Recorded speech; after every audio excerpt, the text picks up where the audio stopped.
Une décision qu'il qualifie de douloureuse mais nécessaire. Jean-Pierre Sevestre a présenté le mardi 11 septembre sa démission au préfet des Yvelines.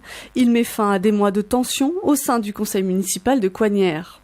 Pour moi, c'est la meilleure solution parce que je considère qu'il convient maintenant de donner la parole aux Coignériens pour leur permettre eux-mêmes de choisir l'avenir de leur ville sereinement après une préparation d'élections, peut-être qui interviendront plus tard.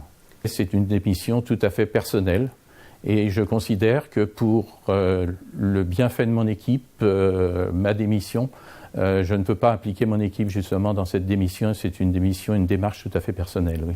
Présent au conseil municipal de la ville depuis plus de 17 ans, Jean-Pierre Sevestre est élu maire en avril 2015. Les premières tensions apparaissent au printemps au moment du projet de fusion à Vortec-Morpa et se cristallisent au mois de juin 2018 autour des choix de gestion de la ville.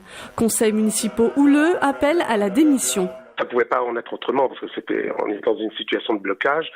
Ce qui pourrait justifier, me semble-t-il, d'une manière tout à fait objective cette démission, c'est que M. Sevestre avait perdu la confiance de sa population, perdu une partie de la confiance de ses agents parce qu'ils se sont sentis un peu floués dans l'affaire de la fusion, quand même, ils ont eu peur, et perdu une majorité dans sa majorité. Sauf c'est que je trouvais même la sortie peu élégante. En plus, il égratignait un peu tout le monde en flattant tous ceux qui voulaient virer. Enfin bon, pourquoi il a écrit autant de trucs pour justifier quoi ?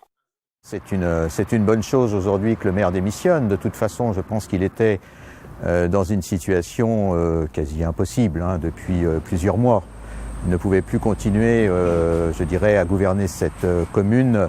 La meilleure des choses aujourd'hui dans l'intérêt de la commune et des Coignériens, ça serait une démission collective et de nouvelles élections. Le préfet peut très bien convoquer assez rapidement, à mon sens, de nouvelles élections, des élections qui pourraient se dérouler peut-être même avant la fin de l'année. En cas de scrutin, Ali Bousselam et Didier Fischer n'excluent pas d'être tête de liste. L'intérim est aujourd'hui assuré par Dominique Catelin, première adjointe de la commune. Un conseil municipal est prévu le 19 septembre prochain.